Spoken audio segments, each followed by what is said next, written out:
I decided to go back and play Gears of War 5, give it another chance. And Hivebusters, I think, is that DLC add-on that really took me by surprise. I loved the world. I liked the setting more, the colors and the characters.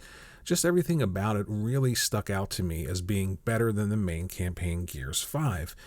And I thought, how could they improve on Gears going forward? There's some things that carry over from the original trilogy that I feel like they should refine. One of them is movement mechanics. And I know that when you're in combat, that heavy, weighty feel of snapping to cover and popping in and out is something that Gears is known for.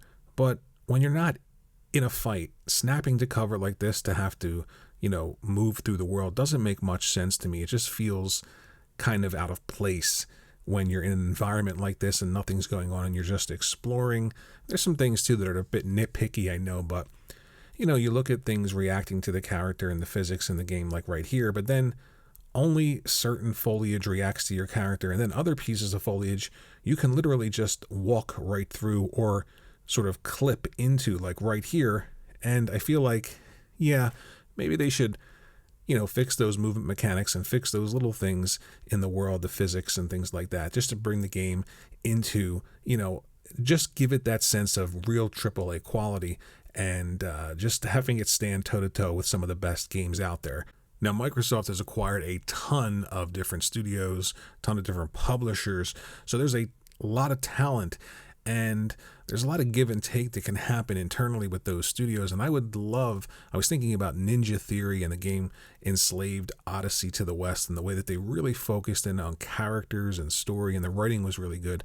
What would they do with a single player campaign if they were in charge of, say, writing the characters and giving them more dimension, giving them more weight, and maybe refining some of the movement mechanics outside of combat? Maybe even have one team focus in on the single player and one separate team focus in on the multiplayer. They certainly have enough studios to do that. And you look right here, like, some of the foliage reacts to the character, and then some you can just pass right through. I don't know, things like this just sort of catch my eye, and I feel like they shouldn't be happening in games this big with this pedigree. I have to be honest, I feel like they're so close to having that really high-end Gears of War experience if they would just double down, take some more time, some more polish, and allow these games to have the time that they need. And I think they're going to after Gears 5. It's going to be a long time before we see another Gears game, especially with all the other games being worked on. And I think that's a good thing,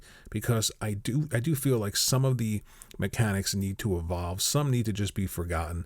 Like, for instance, again, the traversal when you're out of combat. There's just no need to have the same movement mechanic out of combat as you do in combat. Another thing that stands out to me is a lot of the characters just all move the same. They all have the same weight and the same heft. So, for instance, in the Gears 5 campaign, Kate is obviously smaller than Marcus Phoenix or Marcus Phoenix's son, but they all sort of move the same. They have that same impact when they slam against the wall.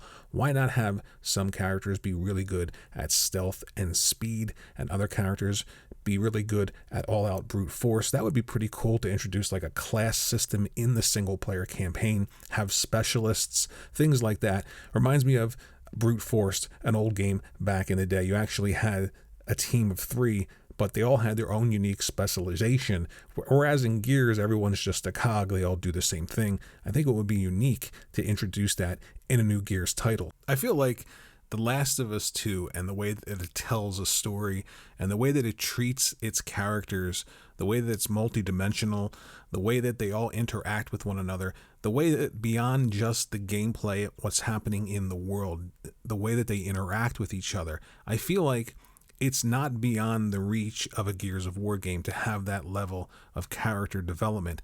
And I really hope that they go that route, because the world is already rich with characters and stories, and the gameplay, the solid gunplay when you're in combat, that's snapping to walls and cover, it's very good and very fast. And I can imagine if they refine that movement mechanic outside of combat, give you more to do, more to explore. It can be one of those perfect games. It can be one part Tomb Raider, one part Uncharted with big set pieces, one part Gears of War with that visceral combat, and one part Last of Us with character development, stories, and the world that you just want to stay in and explore. And I'm hoping that they do that, because I do feel like Gears 5 was sort of a pivotal point for the Gears of War franchise. Coming off of Gears 4, which wasn't a very good Gears game, they made a choice with Gears 5 to sort of give the player the choice as to who was important in the world. Now we know Kate is central to the story, and it's kind of odd that players could choose whether or not Marcus's son was killed or not, because obviously he's not going to be pivotal, because half of the player base may have killed him off, half may have not. So in the next Gears game, you're going to have to assume that he's out of the picture and it's just Kate. And I hope that they take the time, like I said, to change these things, because I feel like they're on the cusp of making the best Gears of War game ever, and something that can stand up to everything in the industry: story, gameplay, interactivity, world building, character building. I feel like it's all there, and I'm hoping it comes together in the next Gears of War game. So those are just some of my thoughts when it comes to improving Gears of War. And I have to be honest, going back and playing Gears 5 and Gears Hivebusters, I think I was overly critical because I wanted them to take that leap. But there are some really positives, especially with Hivebusters. I mean, this game, look at this game. This is just a beautiful, beautiful game. Again, there are some things that I feel like they should have focused on.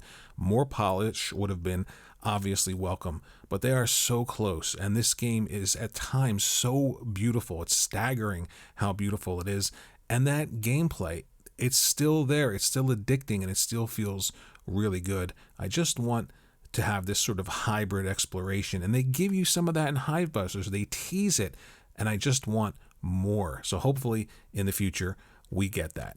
Let me know what you think in the comment section below about Gears 5 and Gears Hivebusters. Have you played it? Did you like it?